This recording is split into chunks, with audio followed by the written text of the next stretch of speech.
O presidente Lula considera que a relação Brasil-Estados Unidos nunca deveria ser truncada e acredita em harmonia com Donald Trump. Repórter Marcelo Matos.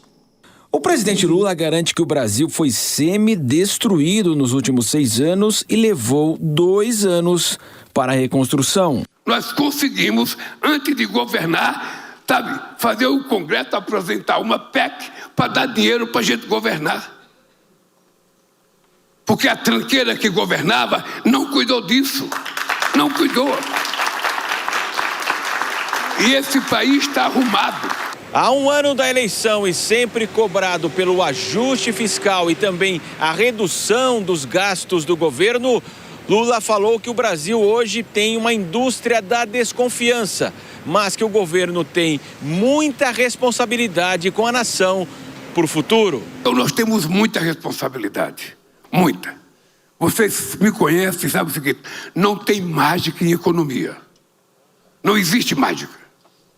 Não tem ninguém que faça assim. Não tem gênio na economia. Se tivesse o Brasil, não tinha passado a miséria que passou. Então eu fico pensando, gente, imagina uma coisa. Esse país nunca teve reserva internacional. Nunca teve. Fomos nós que criamos uma reserva de 370 bilhões, que até hoje é o que dá sustentabilidade a esse país. Até hoje. Em tom de brincadeira, Lula disse que é mais velho que Donald Trump, que fará 80 anos em julho de 26 e poderia até falar mais grosso. E destacou que o acordo, que parecia impossível, está sendo encaminhado com diálogo entre as partes. Eu disse para o Trump, olha, nós dois, com 80 anos, e governamos as 2 maiores democracias do Ocidente, a gente não pode passar discórdia, desavença para o restante do mundo, cara. Nós vamos passar harmonia. Nós vamos conversar e colocar as coisas. Tem divergência, vamos colocar na mesa e sentar e conversar. Não tem tema proibido para conversar comigo. Eu acho que a gente estabeleceu uma relação que nunca deveria ter sido truncada. Porque eu nunca tratei presidente de outro país ideologicamente. Sabe? Quem tem que tratá-lo ideologicamente é o povo que elegeu ele. Eu não. Eu tenho que tratá-lo com o respeito de alguém que foi eleito e ele me tratar com o respeito de alguém que foi eleito e fim de papo. O Brasil não tem interesse de brigar com os Estados Unidos. O presidente Lula questiona classificar de classe média quem ganha R$5.000 mensais, que a grande maioria dos brasileiros recebe abaixo do valor, e defendeu a extensão dos programas sociais do governo ao citar os benefícios da energia elétrica e gás de cozinha. Bom, chamar os nossos comentaristas aqui, nessa participação final no Jornal Jovem Pan, Dora Kramer e Cristiano Vilela. Dora, primeiro sobre a fala do presidente Lula, de qualquer forma, não tem muito o que se falar sobre essa relação do Brasil com os Estados Unidos, tem que esperar para ver o encontro entre os dois, não é, Dora?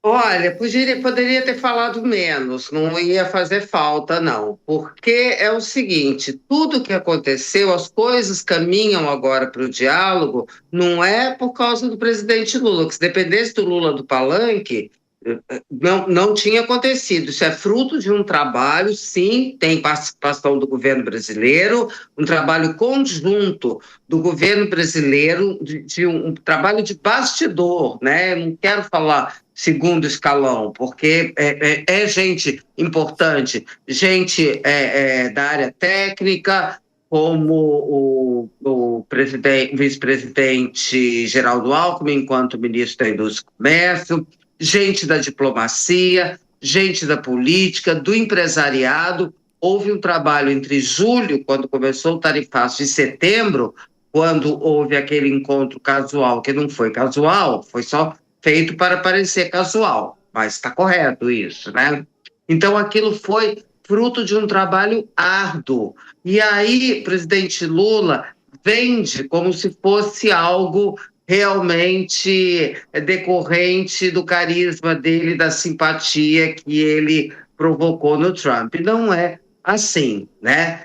Eu vou repetir, se dependesse, a gente vai lembrar Desde que estourou a crise do tarifaço, o presidente ia para o palanque dia sim, outro também, desancar com o Trump. Era assim. Então, as coisas mudaram? Melhor que tenham mudado, mas a gente também não esquece como elas eram e também não somos obrigados a engolir qualquer versão que não seja exatamente verdadeira, para não dizer, e já dizendo, mentirosa. Vilela, e é aquela história, tem que ir com muito cuidado, porque a gente viu que o presidente americano fez hoje com a China, né? Pois é, Thiago, o jogo só acaba quando termina, né? A máxima do futebol e é a mais pura verdade. Nada está resolvido ainda e falas desconcertadas vindas do presidente Lula podem fazer com que os ânimos venham a se acirrar. Agora, você vê que a fala do presidente, quando ele fala dos Estados Unidos, quando ele fala de situação brasileira, são falas muito fortes. A forma como ele desanca adversários políticos, ex-presidentes da República, a forma como ele busca enaltecer aquilo que estaria fazendo e, na verdade, não necessariamente está fazendo, né? É algo que realmente chama fortemente a atenção. E um aspecto que chamou muito a atenção no dia de hoje é o fato de que até agora não houve nenhuma manifestação oficial do governo brasileiro em relação ao Prêmio Nobel da Paz de Maria Corina Machado. Ora, o governo atual, que vem metido o bedelho aí em todos os temas internacionais mais complexos, andou enfiando o nariz ali nas questões envolvendo o Oriente Médio e outros temas espinhosos, mas no caso de Maria Corina Machado, justamente pelo fato do governo brasileiro ter um alinhamento político e ideológico com o regime ditatorial de Maduro, até agora nós não vimos nem um cumprimento formal do Itamaraty. Pois é, Dora, queria até aproveitar, temos 2 minutinhos para encerrar o jornal, para você comentar esse assunto também. Não houve um pronunciamento oficial ainda, mas o secretário Celso Amorim chegou a falar, dizendo que só espera que esse prêmio Nobel não sirva de pretexto para uma ação americana na Venezuela. Foi esse o posicionamento dele, ele falou com alguns veículos de comunicação. Dora? Pois é, como diz Caetano Veloso, se tivesse ficado calado seria um poeta. Porque é o seguinte, demonstra aí um ranço ideológico que não tem nada a ver. A Maria Corina ganhou o prêmio, ele fala, foi escolhido pela política. Ora, como se a política fosse um fator que não fosse também um dos fatores do prêmio Nobel, um dos critérios. E a Maria Corina ganhou por causa da defesa da democracia. Ora, a democracia não é só de direita, não é só de esquerda, é dos dois. E aqui, que estamos ainda vivendo um processo contra pessoas que resolveram atentar contra a democracia, e o governo apoia, o governo do Celso Amorim. Então, não tem 2 pesos e 2 medidas. Democracia é democracia. E foi por isso que a Corina ganhou.